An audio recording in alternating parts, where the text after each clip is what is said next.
On the 26th November 1930, a newspaper of the Meriden Daily Journal newspaper in Canada published a news article titled "Village of the Dead." This news spread fear in the whole of Canada because a whole tribe had disappeared in North Canada without any trace, night and day. Welcome to the North Canada's most remote area, the Anjikuni Lake, where a small tribe called Eskimo lived. There were about 100 to 150 people who used to catch fish from this lake and live their lives. This is the area of North Canada where not millions, but only a few thousand people live in an area of millions of square meters. And the reason for this is the harsh weather here. In Anjikuni Lake, in addition to fish, other animals are also hunted in the surrounding area, and many hunters come here for this. This was the coldest day of November 1930 when a hunter named LaBelle came to hunt in this area. He got so busy in hunting that he did not even know when it was dark. He had an idea that he would spend the night by the lake of Anjikuni, near Eskimo. The people of this tribe were very famous for welcoming people from outside. So Joe LaBelle packed his things and started walking towards Eskimo. It was a moonlit night, but there was complete silence all around. No one was seen, and no one's voice. He could only hear the sound of his own footsteps. Although Joe had done this before, but today something was definitely abnormal. Normally, whenever he would get close to the settlement, he would hear the barking of dogs, which the people of the settlement had kept. But even today, when he reached near the settlement, it was only desolation and silence. Feeling all this, Joe increased the speed of his steps. He felt that the villagers were sleeping or had gone somewhere. Now he was able to see the tents of the settlement from a distance, from which smoke was also visible. But even when he reached near, he could not hear anyone.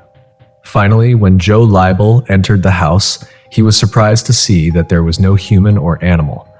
But what was surprising for Joe was that smoke was coming out of some of the houses as if someone was inside them. He went to a tent randomly, but no one was there. And the same was the case with all the tents.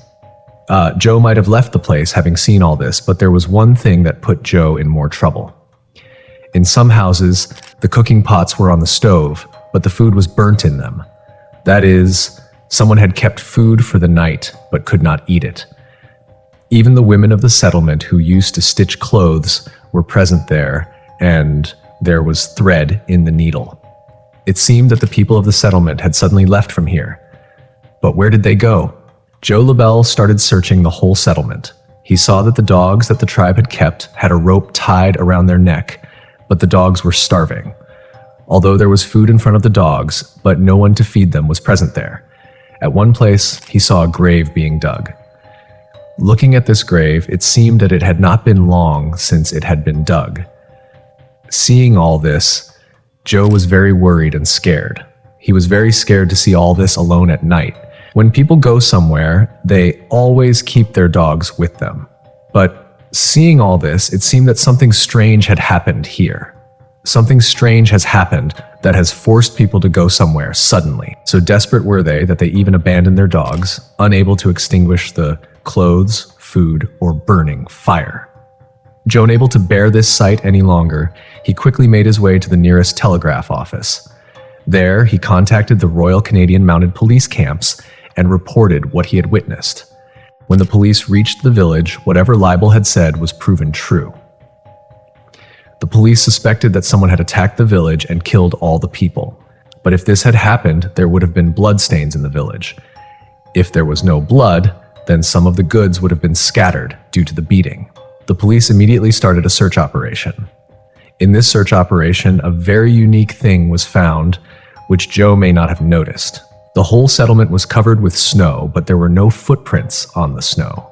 There were only footprints of one person, and they were Joe LaBelle's own. That is, if no one else came and no one else went to this settlement other than Joe, then where did the people of the settlement go? There was snow on the lake, and the boats of the people of the settlement were standing on the ground. Because there was no fishing in this season, the boats were pulled to the ground and parked. If the people of the settlement had gone somewhere by swimming in the lake, or had been killed by someone and thrown in the lake, so the layer of ice on the lake must have been broken or scattered somewhere. The police also found out that these people had disappeared 8 days before they came here. because dogs die not because of starvation for a day or two. And the smoke coming out of the houses was a sign that they had not been here for a long time, even after the wood was extinguished. There were a lot of questions in front of the police, but not a single answer. After several months of search operation, the police finally put an unsolved case on the case and closed it forever. And over time, people forgot about it. After 50 years of this incident, in 1984, Roger Bohr and Nigel Blundell wrote an article and tried to connect this whole thing with aliens. They said in their article that when they went to explore this area near Anjikuni Lake, they found a hunter and his two sons there. They have often seen objects flying over the lake whose shape is different, and they were flying towards the same settlement where the Eskimo tribe lived. This story was told as a base that perhaps aliens landed that night and took all the people in the settlement with them. The presence of aliens and their attack had no solid evidence, so most people did not believe it and rejected this theory. After this, many people started making different stories about the disappearance of the Eskimo tribe.